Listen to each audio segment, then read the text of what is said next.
Meski lama tak dipanggil ke Timnas Indonesia, Elkan Bagot dan PSSI masih berkomunikasi.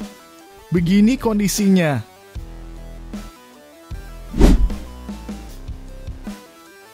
Tom Hayes sempat luka di lutut, pengelola janji rumput GBK maksimal saat Timnas Indonesia main di kualifikasi Piala Dunia 2026.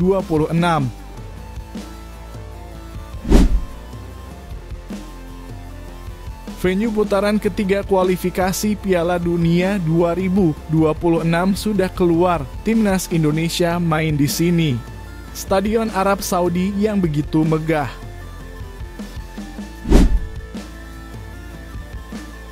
Pelatih asal Brasil ini blak-blakan sebut Timnas Indonesia bukan tim terbaik di Asia Tenggara. Tak disangka, begini alasannya.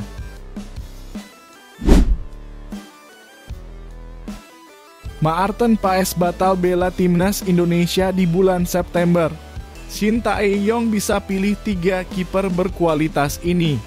Salah satunya pemain Bundesliga.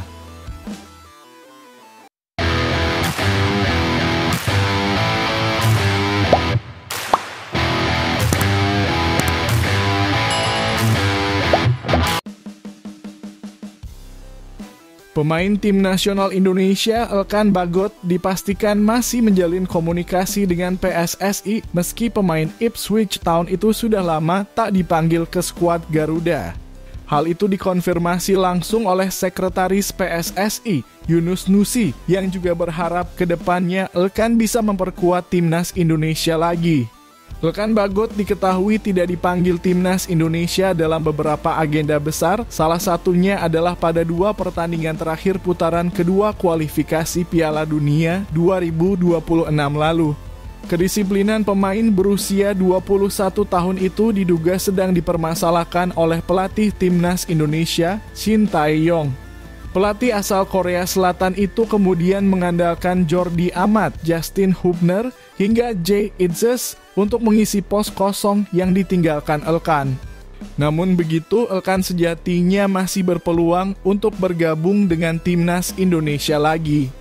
Yunus mengatakan PSSI tetap menjaga komunikasi dengan Elkan meski sang pemain tak dipanggil di beberapa laga terakhir. Yunus memastikan peluang Elkan untuk membela Timnas Indonesia masih terbuka lebar. Tim kita juga tetap bangun komunikasi dengan Elkan Bagot dan ya siapapun mereka, siapapun pemainnya yang sudah berpaspor Indonesia, kita juga berharap bisa memperkuat tim kita. Elkan kemungkinan besar akan kembali membela Timnas Indonesia di putaran ketiga kualifikasi Piala Dunia 2026 zona Asia. Skuad Garuda diketahui satu grup dengan Arab Saudi, Australia, Jepang, Cina, dan Bahrain di fase itu. Di fase itu, Timnas Indonesia akan melakoni pertandingan pertama melawan Arab Saudi 5 September 2024, kemudian Australia 10 September 2024 pada September. Saat ini, Elkan sedang berfokus untuk mempersiapkan diri masuk skuad utama Ipswich Town.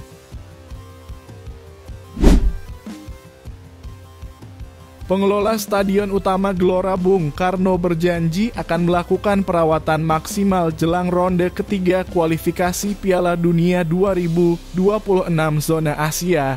Pernyataan tersebut disampaikan oleh Sekretaris Jenderal PSSI, Yunus Nusi saat ditanya soal perawatan rumput lapangan.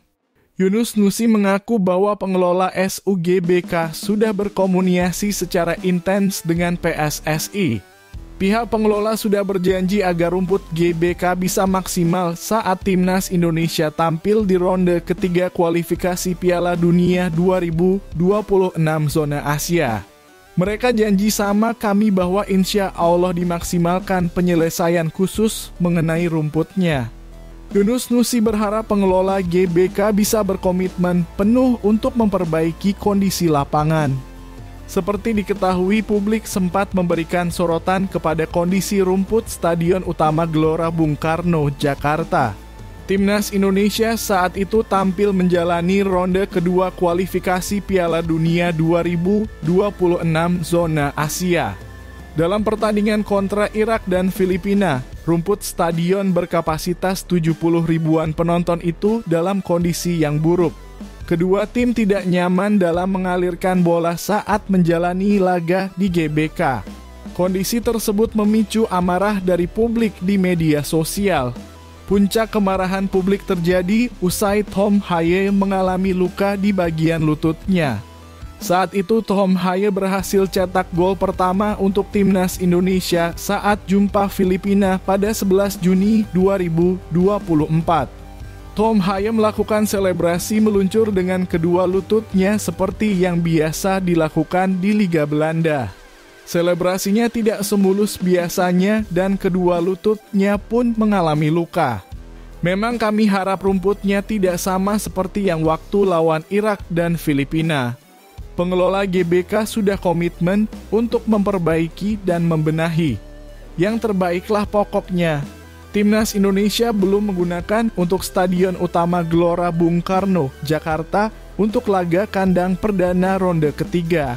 Laga kandang perdana Timnas Indonesia bakal dilangsungkan pada 10 September 2024.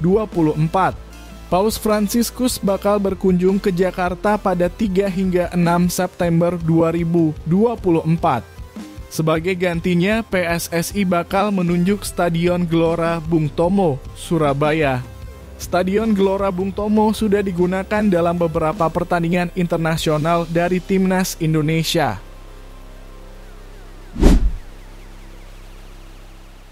Venue pertandingan untuk putaran ketiga kualifikasi Piala Dunia 2026 zona Asia, termasuk kandang Timnas Indonesia sudah keluar.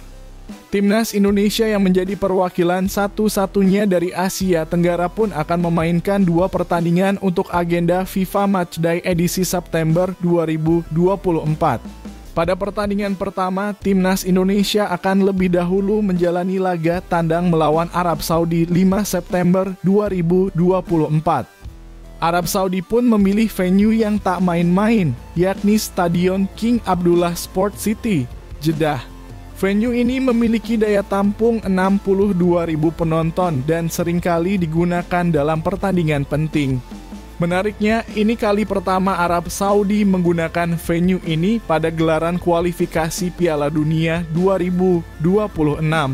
Sebelumnya, tim asuhan Roberto Mancini selalu berpindah andang dari mulai Stadion Al-Fateh, Stadion Al-Awwal, dan Stadion King Saud University di mana penonton yang hadir tak pernah lebih dari 20.000 penonton. Timnas Indonesia akan menjalani laga kandang pertama dengan menghadapi Australia pada 10 September 2024 mendatang. Tak mau kalah dari Arab Saudi, PSSI pun memilih Stadion Gelora Bung Tomo, Surabaya yang memiliki kapasitas penonton sebanyak 46.000 kursi.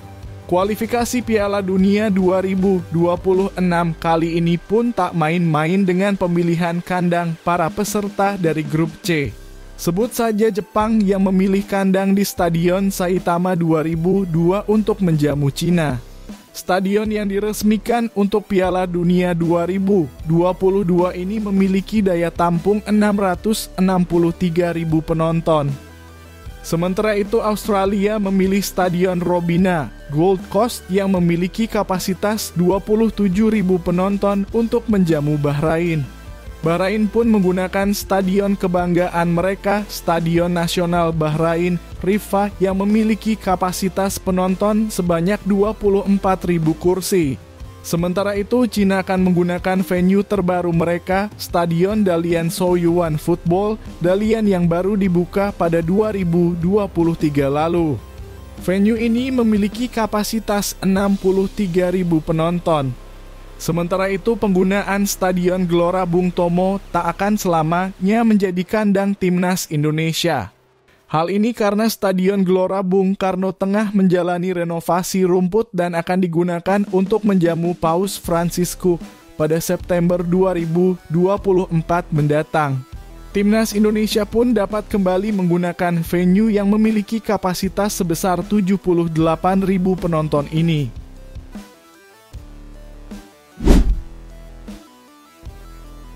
Pelatih asal Brasil Jackson F. Thiago mengatakan timnas Indonesia belum menjadi raja Asia Tenggara meski lolos ke putaran ketiga kualifikasi Piala Dunia 2026 zona Asia. Keberhasilan timnas Indonesia bersama Shin Tae-yong dalam beberapa turnamen terakhir memunculkan diskusi menarik soal level skuad Garuda di level Asia Tenggara. Jackson F. Thiago mengatakan klaim timnas Indonesia sudah menjadi raja Asia Tenggara tidak sepenuhnya benar. Sebab masih perlu diuji untuk mendapat status tersebut. Kalau saya sebenarnya itu kita belum menguji seperti itu, ujar Jackson F. Thiago. Dia menilai Shin Tae-yong sebenarnya sudah membawa level sepak bola Indonesia melampaui level Asia Tenggara dengan meraih beberapa prestasi. Salah satu yang paling fenomenal adalah dengan menjadi tim satu-satunya di Asia Tenggara yang berhasil menembus putaran ketiga kualifikasi Piala Dunia 2026. Thailand yang dianggap raja Asia Tenggara selama ini juga gagal mencapai prestasi tersebut. Vietnam dan Malaysia yang selama ini menjadi rival berat Indonesia gagal meraihnya. Kalau saya selalu bilang bahwa kita tidak membahas Asia Tenggara lagi. Karena itu tadi, dia mampu membawa Indonesia ke sebuah level yang sebenarnya Asia Tenggara sudah tidak penting, katanya. Mantan pelatih Persipura Jayapura ini menyatakan timnas Indonesia mungkin bukan yang terbaik di Asia Tenggara. Akan tetapi dia melihat STY tidak peduli dengan status itu. Boleh dikatakan bukan yang terbaik, tetapi sudah tidak penting lagi karena visi dari beliau mencapai level yang lebih tinggi lagi. Makanya kalau saya sebenarnya debat Asia Tenggara ini valid, jelas valid. Tetapi kalau saya menilai justru kekuatan kita sekarang layak diuji dengan level yang lebih tinggi lagi di Asia.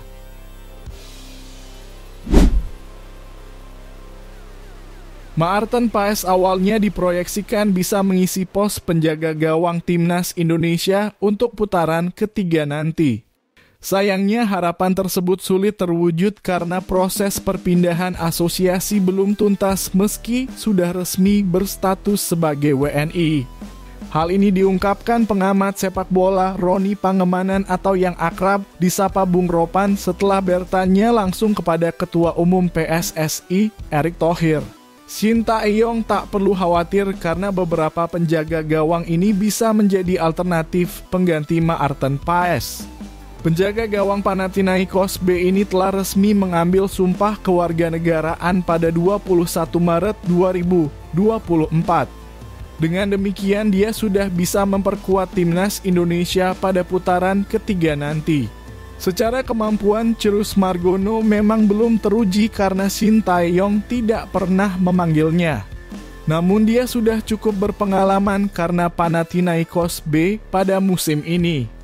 Daniel Klein bisa menjadi penjaga gawang utama timnas Indonesia saat proses Maarten Paes belum selesai. Daniel Klein memiliki pengalaman dan kemampuan yang cukup luar biasa. Saat ini dia bermain untuk FC Augsburg di Bundesliga atau Liga Jerman dengan catatan 8 kali penampilan. Pemain berusia 23 tahun ini pun pernah dipanggil timnas Jerman kelompok umur. Dengan pengalaman tersebut, maka akan menjadi tambahan tenaga yang luar biasa bagi timnas Indonesia. Ryu Nugraha bisa menjadi alternatif lain bagi Shin Tae-yong untuk mencari penjaga gawang pesaing Hernando Ari Sutaryadi. Saat ini dia bermain untuk Nagano Parceiro di Liga 3 Jepang dan mencatatkan 4 penampilan. Jika Ryu Nugraha bisa memperkuat Indonesia, maka sektor penjaga gawang skuad Garuda bisa lebih aman.